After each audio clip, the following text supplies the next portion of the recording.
لە وڵاتی خۆماندا هیچ قیمەتێکی نییە و هونەرمەند ناتوانێت ئەو پەیامی کەوا خۆی هەیەی بیگەێنێت لەبەرەوەی هیچ پاڵپشتێکی مادی نییە و هەتا معنەویەکەشی نییە ناتوانێت ئەو پەیامی خۆی بگەێنێت وەکو بە سپۆنسەرێ بێ یان وەکو پشتگیریەک بە پاڵپشتێک بێ لایەن کەسێکەوە یان لایەن کۆمپانیایەکەوە ناتوانن یعنی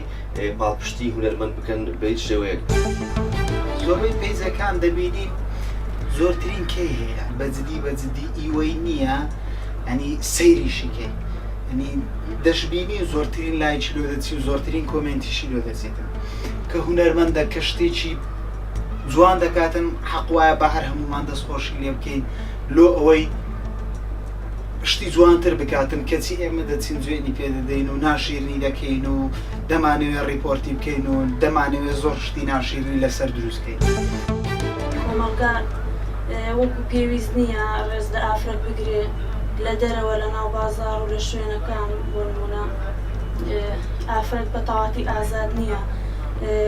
هیوادارم هەموو تاکانی کۆمەڵگا بەخۆیاندا بچنەوە ڕێز لە ئافرەت بگرن ڕێز لە مافی کەسی بگرن. مافی ئافرەت زۆر پێشەل دەکرێت زۆر بێڕێزی بەرامبەر ئافرەت دەکرێت زۆر کێش و مەشاکلیان بە دروست دەبێت تووشی دەستدرێژی دەبن تووشی ئازار دەبن تووشی کوشتن دەبن. هیوادارم ڕێزی ئافرەت بگیرێ و هیوادارم مافی ئافرەت بدرێتێ و هیوادارم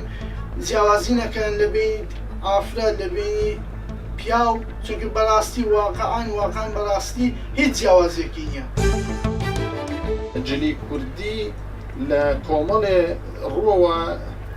گرنگی هەیە یەکێک لەوانە مەسەن کلتوری وڵاتەکەمان پارێزراوە یەکێک لەوانە جوانیەکە مریحیەکە ینی زیاتر جلی کوردی خۆشە مەسەن کە بۆ شوێنێکە ئەڕۆی هەستەکەی مەسەن جلی کوردەکە زیاتر ئیسراحەت و ڕاحەتی تایە.